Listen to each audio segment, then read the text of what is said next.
আমরা এখন শিক্ষা ব্যবস্থা নিয়ে অনেক কথাই বলছি, কিন্তু এর গোড়া আমরা ধরতে পারছি না এখনো। আমরা ডালপালা নিয়ে নাড়াচাড়া করছি। ডারউইনের মতবাদ কেন, ইতিহাস বিকৃত কেন, মুসলিমদেরকে ছোট করা হচ্ছে কেন, হ্যাঁ, সমকামিতা প্রমোট করা হচ্ছে কেন, আমরা সমস্যার ডালপালাগুলো ধরে টানাহাচড়া করছি। কিন্তু সমস্যার গোড়াটা আমি আপনাদেরকে বলছি আজকে ইনশাআল্লাহ। সে করেই আমরা কুফুরি একটা মন্ত্র তন্ত্র চর্চা করছি যে আমরা যা দেখি না তাকে বিশ্বাস করি না। এটাই সমস্যা। এ কারণে কেন ডারউইনের মতবাদের কেন প্রয়োজন হবে? যখন মানুষ জানবে যে তাকে সৃষ্টি করেছেন মহান আল্লাহ রাব্বুল আলামিন, এর উপর সে বিশ্বাসী হবে, তখন কি তার এরকম কোনো মন্ত্রের দরকার আছে? আর যখন একটা জায়গার, একটা এলাকার, একটা দেশের, একটা সমাজের বেশিরভাগ মানুষ আল্লাহ বিশ্বাসী, তখন জোর করে কেন আমি একটা মতবাদ চাপিয়ে বাচ্চাদেরকে পড়াশোনা করাবো? উদ্দেশ্যটা কি?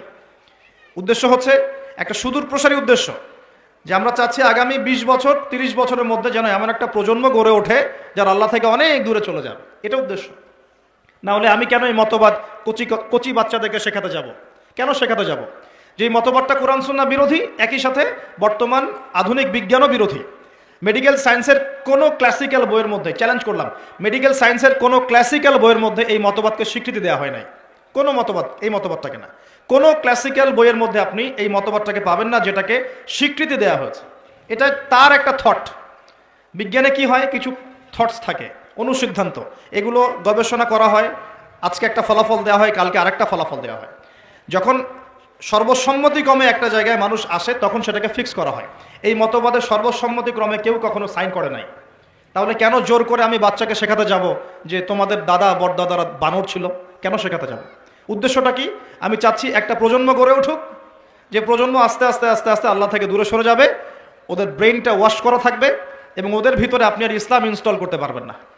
অলরেডি বিগত 30 বছর থেকে আমরা একটা প্রজন্ম দেখেছি যেটা এখন বাংলাদেশে বিরাজ করছে, যারা বড় বড় ডিগ্রি নিয়ে এসে কোরআনকে চ্যালেঞ্জ করছে, বড় বড় ডিগ্রির সার্টিফিকেট নিয়ে এসে কোরআনকে চ্যালেঞ্জ করছে, হাদিসকে চ্যালেঞ্জ করছে। কেন চোরের হাত কাটতে হবে প্রশ্ন করছে, কেন পর্দার বিধান ও প্রশ্ন করছে, কেন ইসলামে ব্যভিচার করলে রজম করতে হয়, কেন জেনা করলে শাস্তি দিতে হবে, ঠিক আছে, কেন ইসলামে বহুবিবাহ জায়েজ, কেন আয়েশা রাদিয়াল্লাহু আনহার ওই বয়সে নবীর সাথে বিয়ে হলো, অনেক চ্যালেঞ্জ সে উপস্থাপন করছে কিনা। অলরেডি আমরা একটা প্রজন্ম গড়ে ফেলেছি, আমাদের অজান্তেই আমাদের সাইলেন্সের মধ্যে একটা প্রজন্ম গড়ে উঠেছে অলরেডি, যারা কিন্তু এগুলোকে চ্যালেঞ্জ করছে। এবং এদের সংখ্যা কিন্তু 8-10 জন নয়, এদের সংখ্যা কিন্তু প্রায় 10 to 20%। জানেন, 10 to 20% স্টুডেন্টস এখন যারা ফারেগ হচ্ছে বিভিন্ন সেকুলার ইনস্টিটিউশন থেকে, তারা এগুলোকে চ্যালেঞ্জ করছে। ইসলাম পালন করছে কিভাবে? ইসলাম পালন করছে আনুষ্ঠানিকতা, ঈদের নামাজ, জুমার নামাজ, রমজান মাসে মাঝে মাঝে তারাবি, মাঝে মাঝে ইসলাম, মাঝে মাঝে। তো এই যে একটা প্রজন্ম তৈরি করলাম, এটা কি পশ্চিমাদের বিজয় নয়? এটাই তো পশ্চিমাদের বিজয়। আর এর উপর আবার ওই যে বলে না, মরার উপর খরার ঘা, বলার কথা আছে না, মরার উপর খরার ঘা। একটা প্রজন্ম অলরেডি তৈরি হয়েছে, এখন নতুন একটা প্রজন্ম আমরা তৈরি করতে চাচ্ছি যে সরাসরি আল্লাহকেই অস্বীকার করবে, নাউজুবিল্লাহ। সে বলবে যে না, আল্লাহ আমাকে সৃষ্টি করে নাই, আমি তো ছোটবেলায় পড়েছি যে আমার দাদারা বানর ছিল, নাউজুবিল্লাহ। কথা কি বুঝতে পারছেন? সমস্যার গোড়ায় চলে আসেন। সমস্যার গোড়া হচ্ছে যে একটা সুদূর প্রসারী এজেন্ডা বাস্তবায়ন করার চেষ্টা করা হচ্ছে। কি এজেন্ডা? একটা প্রজন্ম গড়তে চাওয়া হচ্ছে, যেই প্রজন্ম সরাসরি আল্লাহকে অস্বীকার করবে।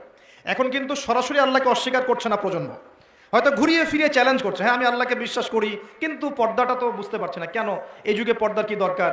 ওই যুগে না হয় এই ছিল সেই ছিল, হ্যাঁ, এখন কি আর ওই রকম যুগ আছে? এখন তো এগিয়ে যাওয়ার যুগ, এখন তো খোলামেলা পোশাক পরা যায়, হাত কাটার কি দরকার? এগুলো তো মৌলবাদী আইন, বর্বর আইন মনে হচ্ছে।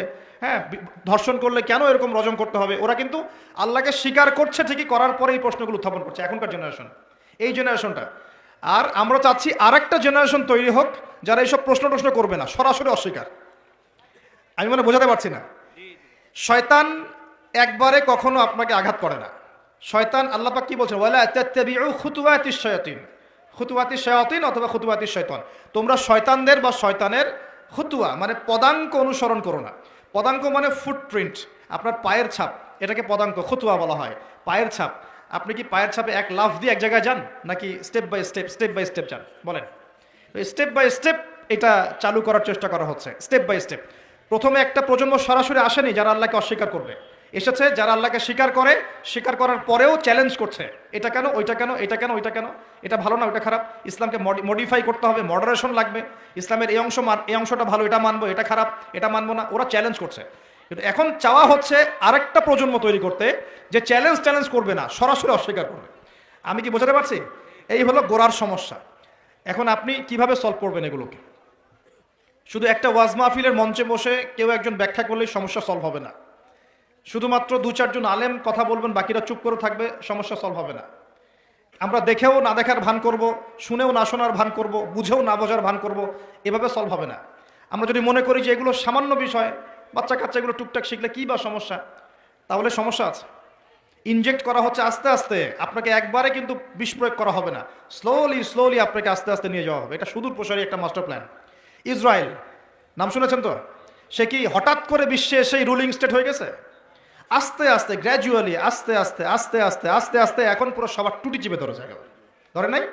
এখনকার প্ল্যান হচ্ছে এই যে মসজিদুল আকসা যেটা আমরা বলি, এটাকে সরিয়ে দিয়ে টেম্পল নির্মাণ করার প্ল্যান এখনকার প্ল্যান। এই সাহসটা কি 70 বছর আগে হয়েছিল? বিগত 70 বছরে আস্তে আস্তে খুতুয়া এসেছে। ব্রিটেনের হাত ধরে ধরে চলেছে কয়েকদিন, আমাকে সাপোর্ট দাও, আমাকে সাপোর্ট দাও। ব্রিটেন সাপোর্ট দিয়েছে। কোন ব্রিটেন যে 200 বছর আমাদেরকে শাসন করেছিল, মনে আছে?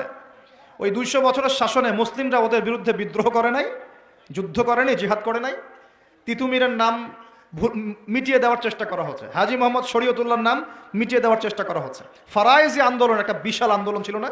ওটা আস্তে আস্তে স্কিপ করা হচ্ছে কি না? ব্রিটিশ পিরিয়ডে কি মুসলিমরা তাদেরকে দমন করার জন্য প্রচেষ্টা চালায় নাই, নাকি মুসলিমরা চুপ করে বসেছিল? কোনটা? মুসলিমরাই তো অগ্রগামী ছিল। ওই ব্রিটেনের হাত ধরেই সে আস্তে আস্তে এগিয়েছে, ব্রিটেন ওকে জায়গা করে দিয়েছে। অটোম্যান এম্পায়াররা যখন ডিফিটেড হলো 1914 সালের দিকে, তখন ওই জেরুজালেমটা খালি করে ব্রিটেন বলেছে তোমরা এখানে থাকো, ওদের জন্য জায়গা খালি করে দেওয়া হয়েছে। আস্তে আস্তে আস্তে আস্তে সে তার বসতিকে এক্সপ্যান্ড করা শুরু করলো, জায়গা বাড়ানো শুরু করলো। ব্রিটেন তার রোল থেকে সরে গেল, ইউএসএ তার রোলে আসলো। ব্রিটেন সরে গেল, অবসর নিল, এবার আমেরিকা আসলো। আসার পর আমেরিকা সেম কাজ করলো, সেও ইসরায়েলকে সাপোর্ট করতে করতে করতে করতে এক জায়গায় ওকে পারমাণবিক অস্ত্রধর রাষ্ট্র বানিয়ে দিয়েছে। মিলিটারি, ফাইন্যান্স, ইকোনমিক সব ওখানে, প্রযুক্তি, আপনি গুগল ইউজ করছেন, অ্যাপেল, ফেসবুক, সব কিছু ওদের হাতে।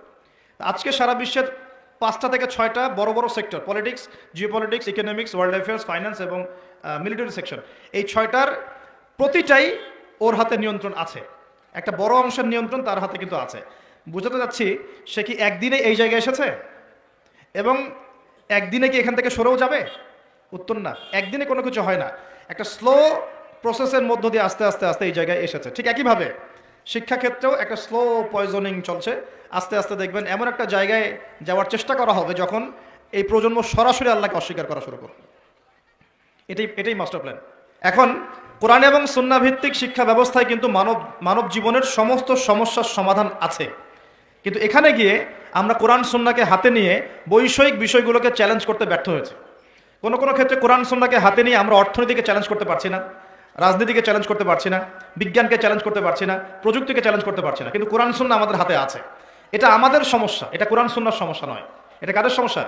এটা আমাদের ব্যর্থতা বা আমাদের সমস্যা, যে আমরা কোরআন সুন্নাহকে হাতে নিয়েও কোনো কোনো ক্ষেত্রে চলমান বিশ্বের সংকট মোকাবেলা করতে পারছি না। এটা কিন্তু সত্য কথা।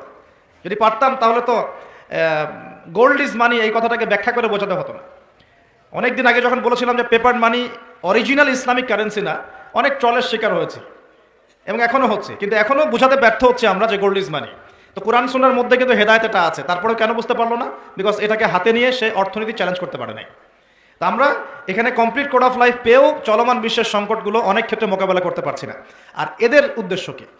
এই কুফুরি যেটা দর্শন, যেটা আল্লাহর অস্তিত্বে বিশ্বাস করে না, পরকালে বিশ্বাস করে না, ফেরেশতায় বিশ্বাস করে না, চাক্ষুষ যা দেখে এর বাইরে কিছুই বিশ্বাস করে না, এই শিক্ষা দর্শনের উদ্দেশ্য হচ্ছে শুধুমাত্র দুনিয়ার কনস্ট্রাকশন, দুনিয়ার ইকোনমিক্স, দুনিয়ার পলিটিক্স, দুনিয়ার ফাইন্যান্স, দুনিয়ার প্রযুক্তি, অনলি দুনিয়া। পরকালীন কোনো চেতনা এদের মধ্যে আপনি পাবেন না।